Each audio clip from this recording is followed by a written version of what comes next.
Hi everybody, I'm David Lisot. We're here in Dallas, Texas. It's October 19th, 2012. We're at the American Numismatic Association Coin Convention. Got a pretty full packed room. Dealers and collectors, again, come from all over the country to buy, sell, and trade coins, banknotes, all kinds of cool collectibles. And once again, in our pursuit to find very cool coins, we've gone around the room and talked to some of the dealers, and we're becoming to know who always have some really cool, interesting numismatic items. We always bring a cool coin, and this is no exception, David. Today we have a 1932 St. Gaudens Double Eagle, the last year of mintage. There are 1933s that you can find one for $7 million somewhere in the marketplace, but this was the last year effectively of the coin. It's known as one of the Fab Five, graded MS65 PCGS. Why are they so scarce? Well, we went off the gold standard in 1933. Many of these coins were melted down. You can't reproduce them once they're melted down. Very few exist today in gem condition. What kind of value? This coin has a current market value of $120,000, and it has seen some tremendous growth over the past decade, as all of the Fab Five $20 gold pieces have.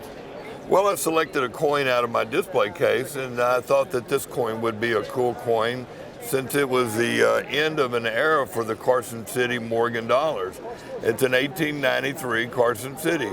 It's a mint state 64, which is not excessively high grade, but still a rare coin. I thought it would be a cool coin because it has so much history with Carson City that the 1893 CC would be a good coin to pull out. Why is Carson City so interesting to collectors?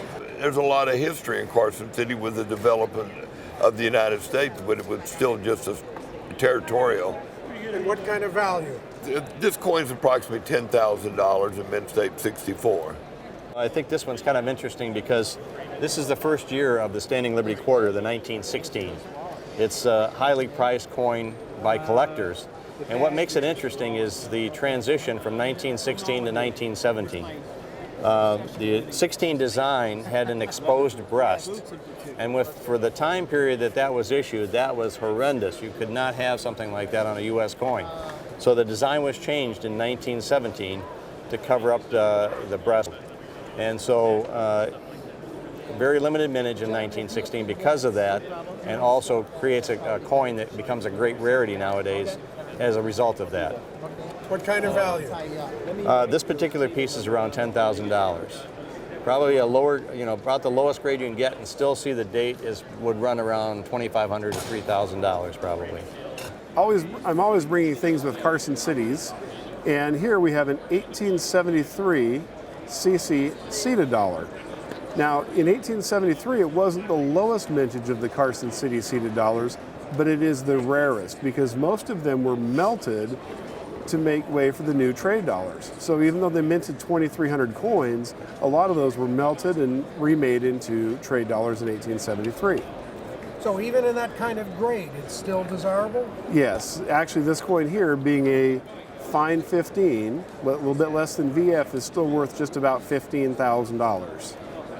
And what's the fascination with Carson City? Well, of course, Carson City was the shortest lived mint. It only operated from 1870 until 1893, and not minting coins 3 of those years. I brought one cool coin out of my own collection. It's a Hawaiian large cent made in 1847. It's in a PCGS mint state 63 red-brown holder. It's a really neat coin because most of the coins, the Hawaiians didn't like copper and they threw them in the ocean. The vast majority you see are corroded or they're very brown. Finding one with red surfaces is quite a feat. How rare is that compared to a U.S. large cent? Well, U.S. large cents in that time frame were very common. They made millions of them. So it's quite a bit rare unless you're getting into very high-grade coins. What kind of value? What kind of value? You're looking around $2,500, $2,000 to $2,500. We brought a 1916 pattern Walk-in Liberty half. It is one of only 3 known. One specimen is in the Smithsonian.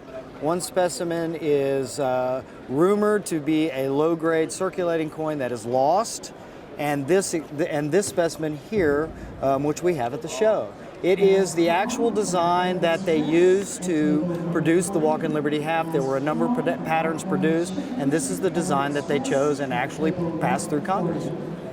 Why did they come up with a new design?